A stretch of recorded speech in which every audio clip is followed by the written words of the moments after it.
I think it's important to let our clients know we take on a project with you, we're in lockstep. As if I'm sitting in front of your boss at the end of the day. So I want to sit in front of your boss and have your boss say, wow, that was amazing. Thank you. So if we do something and your boss says, it was okay, I failed. We're going to check the boxes and more. That's what we want to do. We want to differentiate from that standpoint. We want to surprise, we say surprise and delight a lot, but we do. We want to take it to the higher level. If you thought you could get X, we'll say, I think we could do a little bit better. Here's how we can differentiate. Here's how we can really set you apart. Welcome to Business Ninjas, brought to you by WriteForMe, where you'll hear from business leaders who are out there growing their business and slaying it every day. Learn from the masters. Let's get started.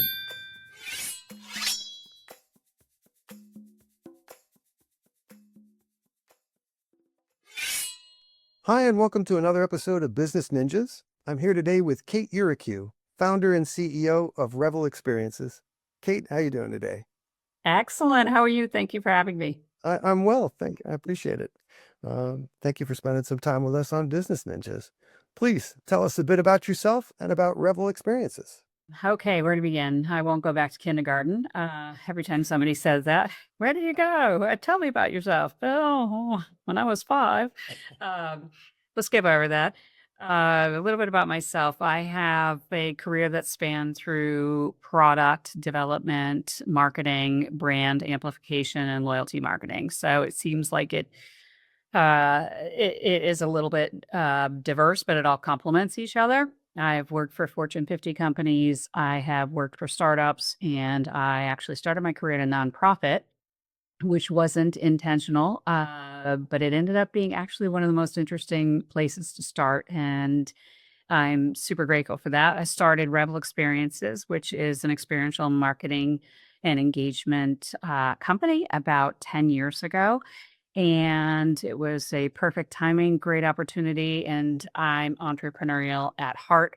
So I took the leap, and we have had the good fortune of making it through pandemic, which was a challenge in itself, and came out the other end through some bumps and bruises. And it taught us some new lessons, modification to your path, being nimble, being quick on your feet, being a little bit more adaptable to your environment. And the big lesson was you just don't know sometimes what life's going to throw at you. So not for the faint of heart, this entrepreneurial path, but if you have it, I also feel you're probably a square peg in a round hole if you try and force yourself into more traditional corporate type of a path. But everybody's different. This is definitely the path for me. I love what I do. I come to work every day, and I can honestly say I'm excited. So if there's a hiccup in the road, it's a hiccup in the road, and I get past it. You know, my entire team, I'm so grateful. We have a team of incredible people as well that have that same passion. We just love marketing. We love people. We love understanding the psyche of different individuals. And basically, what is marketing? Marketing is understanding your target demographic and trying to create solutions to influence a target behavior.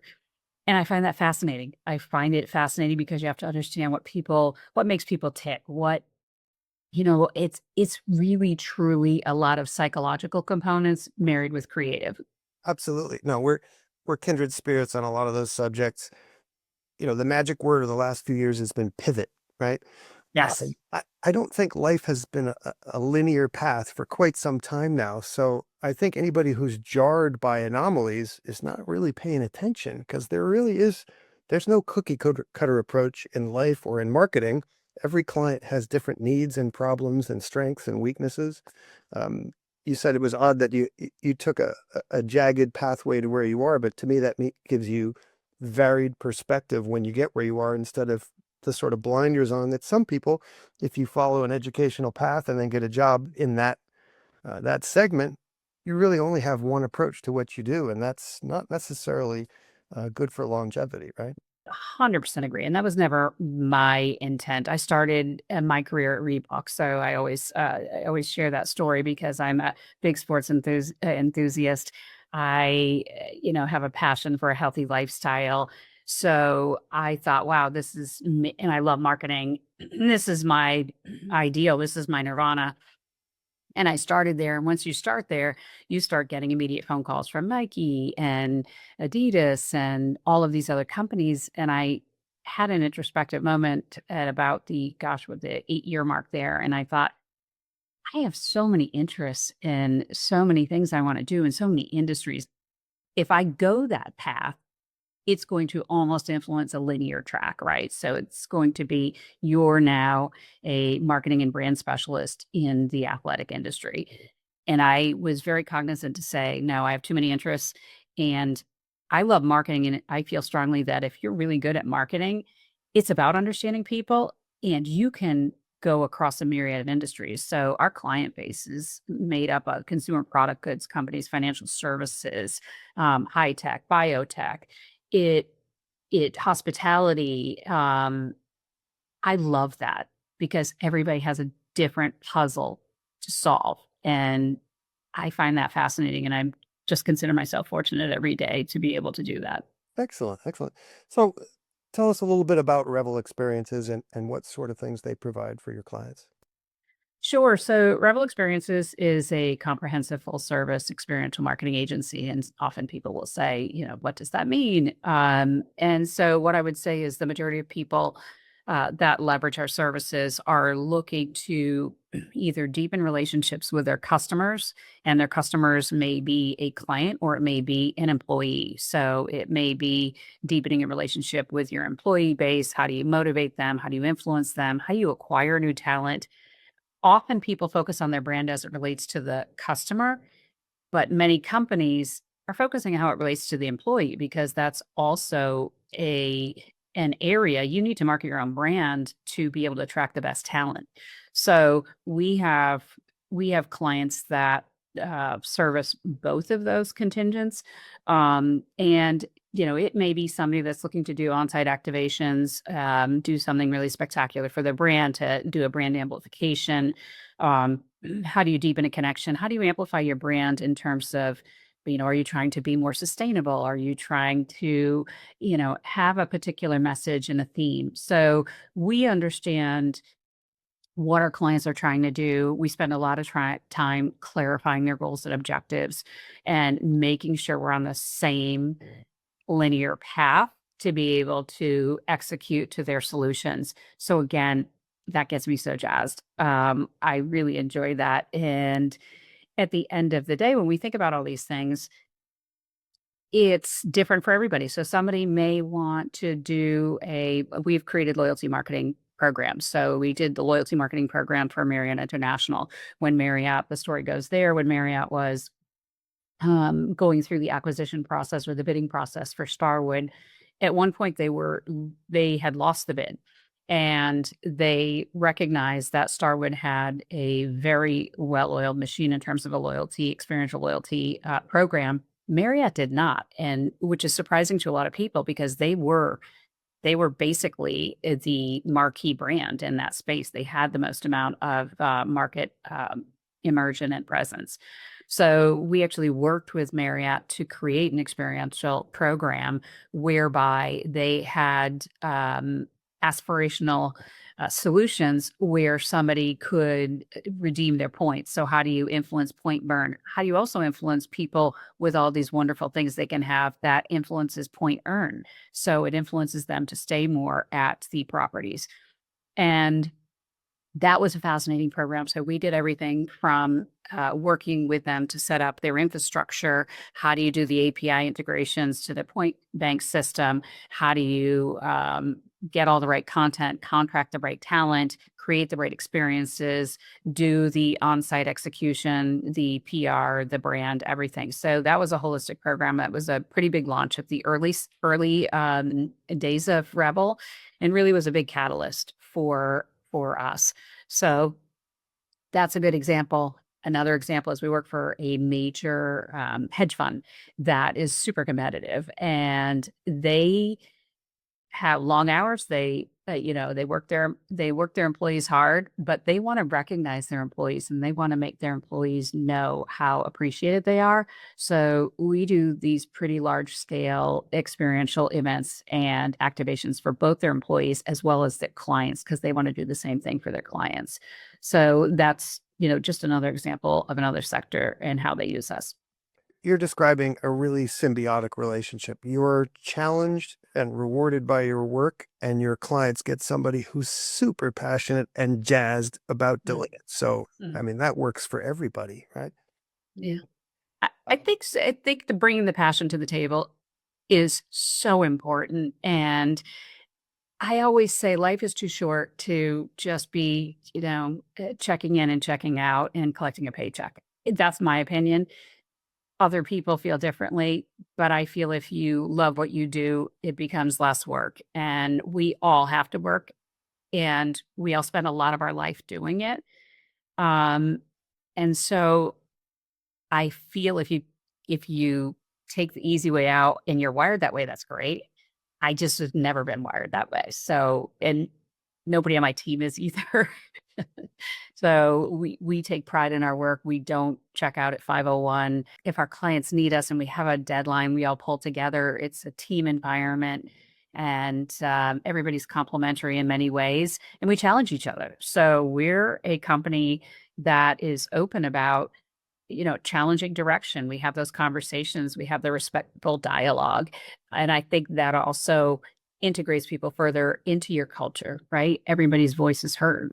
I typically ask what differentiates you from your competitors, but I think you've been telling us that pretty clearly. Mm. Anything you haven't covered that you think sticks out that just is a beacon of why Revel Experiences is successful? We like to say it's our creative, our passion, our people. Those are that's the triumvirate for us. It's the three-legged stool, if you will. I think that the The other thing is we call it a clientricity.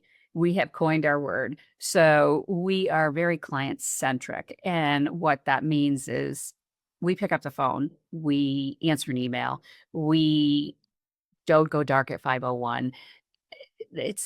We take a lot of pride in our work. And unfortunately, there's a lot of shift that's taken place that it's become acceptable if you don't get back to somebody for a week or 2 weeks. And I'm not wired that way. I don't again, I think it's important to let our clients know if we take on a project with you, we're in lockstep.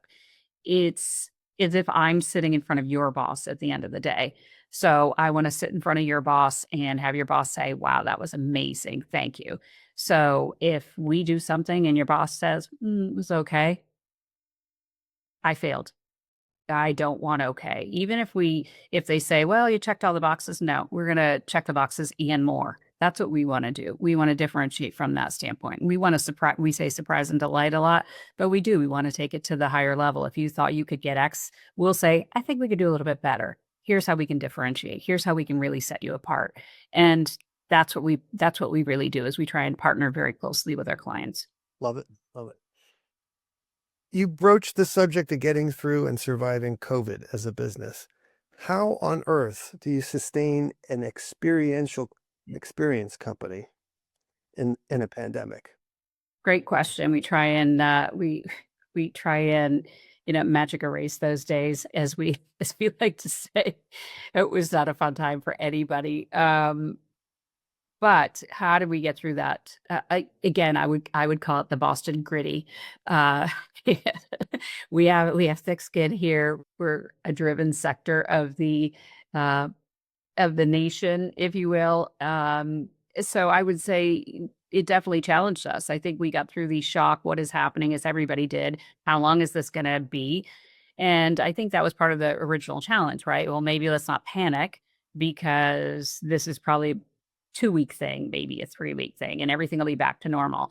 And I think that was our initial thought. And then we actually had the good fortune of already establishing a virtual experiential solution. And we did that completely obviously knowing that it would be great in in a natural pandemic. Um, but we did that because we had clients that had customers they wanted to reach on a global basis. And so even though they had presence in major markets, they wanted to also reach some of their sizable clients that weren't necessarily in a major market. So it was hard for them to justify something on site. So at that time, we said, well, we have technology and it's emerging very quickly in many different ways. Let's do virtual experiential solutions. So we had an infrastructure already created to be able to do that. And so when pandemic came, we immediately went to our clients to say, look it we have this capability, we can support you, and we can do some of these experiential solutions in a way that's a little bit differentiated. So we launched experiential solutions and activations, and it was fun. And a good example of that is we have a very large Fortune 50 software company, and they are in front of their clients and their customers all the time, very frequently. So it was a major shift for them. So they said, we've got to stay in front because that was a great sector that did insanely well during pandemic because everybody was doing what? They were only connected via their computers and from a digital standpoint.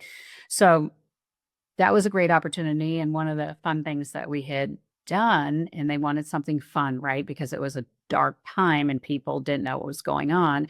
So we actually had a kickoff about some of their new product solutions, and we brought in 2 Broadway performers from Hamilton, and we actually had them on this virtual engagement, and they sang 3 songs from Hamilton, and then they had a Q&A with the participants, and people were over the moon, and they still talk about that to this day. So that's, I think, a great example just to see everybody smiling during that time where people were so just challenged and stressed. And guess what? Those are the things that connect a brand. And now each of those individuals that were on that call, they remember that brand. They remember the brand that connected with them in an emotional way. The other thing, actually, going back to your question about how do we do things differently, we take what we call a multisensory approach. So there's a lot of science behind experiential marketing. A lot of people use it as a buzzword. And then if you ask them, what does that really mean? They don't have an answer. Our answer is if you incorporate all of the senses into an experience and you do it intentionally and methodically, you actually have scientifically proven a higher probability for those individuals to retain that experience in a positive way Absolutely. in an extended way. So we break it apart. So we do think about everything that we're doing. Is there something that's a tactile element? Is there something when somebody, say, for example, comes on site, do we hand them something so that they have that as a takeaway? So now you have touch. Do we have something that is scent incorporated? So that is something that obviously is probably the one most people know about is scent and how that has an impact on memory, but also sound. So we do QR codes on thank you notes uh, for particular items, and you can either pull up a video or you can pull up just an audio, and it may be from a senior executive saying, "Hey, thank you so much for being at our event or our experience. We were so glad to have you there." People like that. It personalizes it. That's how you make a connection deeper. Oh, it makes so much sense. If you're approaching more centers in the brain at the same time, there's a much greater chance of that information sticking in there than just seeing something pretty and walking on to the next thing. Yeah, Exactly. and it makes a lot of sense to me too. I've been around the events circuit as a musician back in my. People don't think you're rolling out floors and taking up plastic. You are smelling, and it's almost like industrial level smells of adhesives and paints and all this kind of stuff. If you're not addressing the olfactory component at an event, it's not pleasant. Sure, there's flowers on the middle of your table, but the entirety of the space tends to smell horrible because it's come out of the back of a truck and was just unrolled for the day. Absolutely. Absolutely. All right. What role has content and content marketing played in the growth of Revel Experiences? Oh gosh, that's a great question. Content is key, and words are so important. Visuals are so important. I'm a big proponent of integrating both, right? So if you look at our website, I know you and I have talked about this. If you look at our website, we updated it in the past year and a half, and it's movement. It's you. We want somebody to look at it and feel, wow, that makes me feel good. I'm not really sure why, but I want to look more. I want to see more. So I want to scroll down more and see who they are and what they do. So what are the words? What are the keywords that are going to grab somebody? Often people don't understand. They just read it and they say, something's grabbing me. Something is making me look at a site a little bit more intently. And why is that? They don't break it apart, but it's all those things. It's the color schematic. It's the words. Can you transcend somebody's vision of a solution through the words, through the visuals, all of that.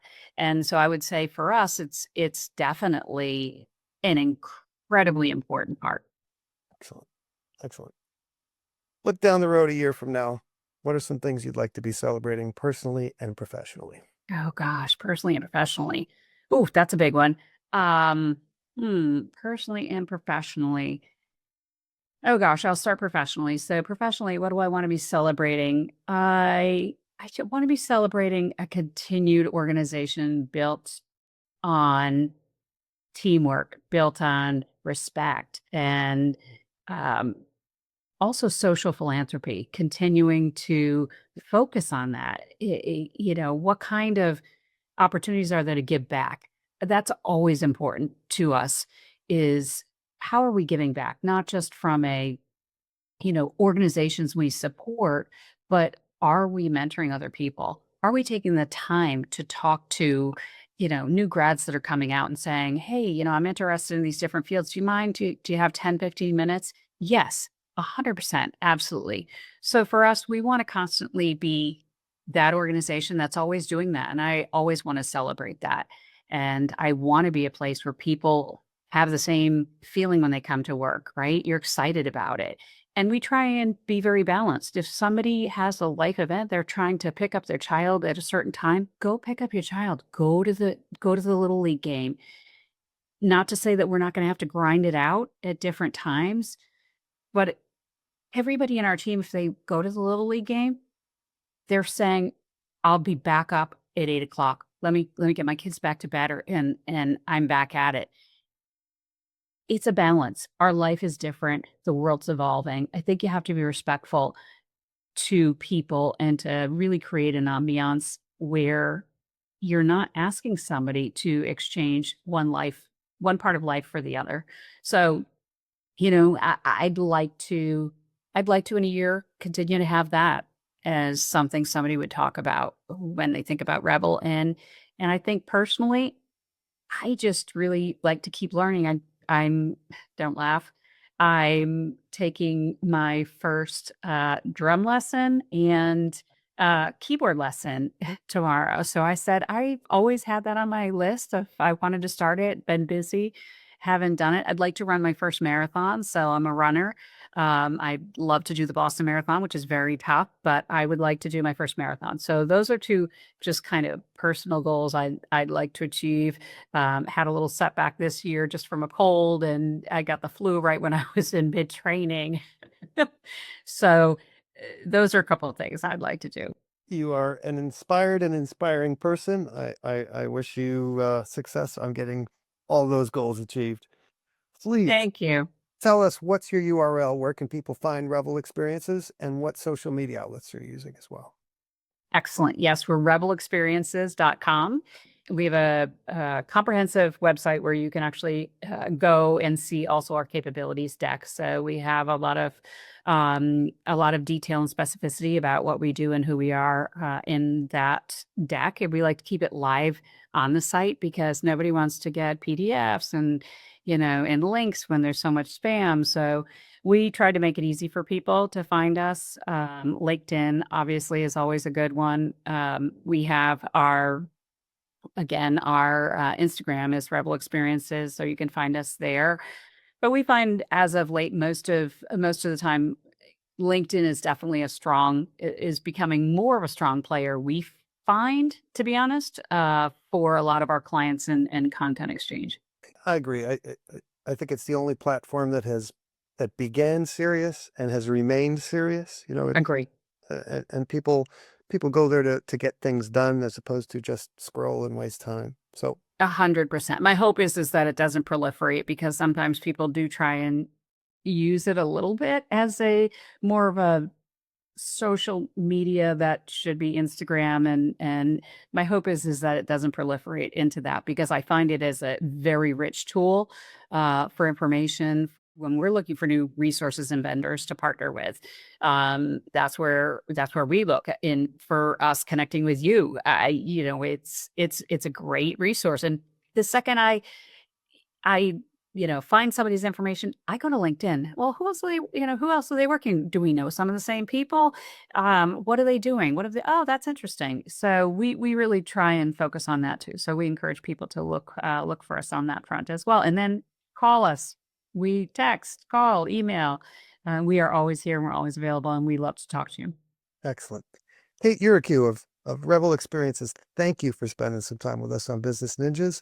All the best to you and yours, and continued success at Revel Experiences. Thank you for having us.